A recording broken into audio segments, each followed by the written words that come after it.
खुलुमबाय आंनि बे सोरां लामा इउटुब चेनेलजों आं नोंथांमोननिसिम मोनसे गोदान भिडिअ लाना फैबाय आरो बे भिडिअआनो जादों प्रान्जल नार्जारि बिथाङा सासे इउटुबार बिथाङा हारिनि थाखायनो बर' रावजों भिडिअ बानायो आरो बिथाङा न'खराव खैफोद गोलैदों आरो थोजासे गावनि मावनाय हाबाजों बिथाङा थोजासे बिमानि बेमारखौ नायनो हाया आरो रायजो राजानि मदद जादों दा बेखौनो आं रिकुवेस्ट खालामो जों रावबो माहाजोन नंखाया आरो माहाजोनबाबो फ्रायानो बांसिन माहाजोन नङा दा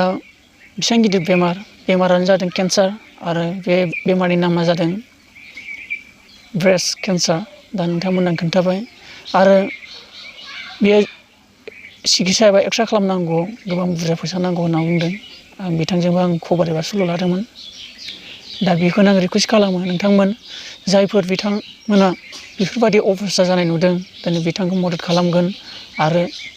हेफाजाब होगोन सासे सानैनिफ्राय 200 100 500 बा इसेबां नोंथांनि सायाव अननाय दं बिदि एसे डनेसन खालामना होदो आं बिथांनि बेंकनि एकाउन्ट नम्बरखौ नोंथांमोननो नैबे स्क्रिनाव होबाय नोंथांमोना बेखौ स्क्रिनशट खालामना लाखिनानै नोंथांमोना बेयाव सेन्ड खालामहरबानो जाबाय जों नों आं मदद खालामबासो जों बिथांनि बिमाखौ लाखिनो हागोन आरो मोनसे बाथ्रा बेनो माखासे जोंनि दा इलेक्सननि थाखायबो बेसेबां थाखा फैसा ओरैनो गारलागासिनो दङ दिनै सासे बिथांनि थाखायबो भटनि हार्ट दङमोन दिनै बे बिमानाव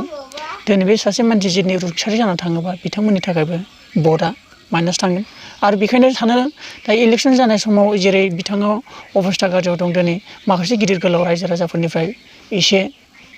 अनसुंथाइ होयोबा मोजां जागोन मानो होनबा बे बेमारा गिदिरानो आरो बेखौ बयबो हेफाजाब खालामगोन आरो मदद खालामगोन जों रावबो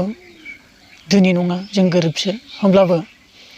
एसेबाबो डनेसन खालामगोन होननानै आं आसा आरो मिजिं खालामबाय बेखायनो आं नोंथांमोननिसिम बेखिनिखौ बुंनानै बेखिनियाव दोनबाय नोंथांमोना हायोबा डनेसन खालामबानो जाबाय नैबे एकाउन्टआव आं बेखौनो बुंनानै बिदाय लाबाय खुलुमबाय।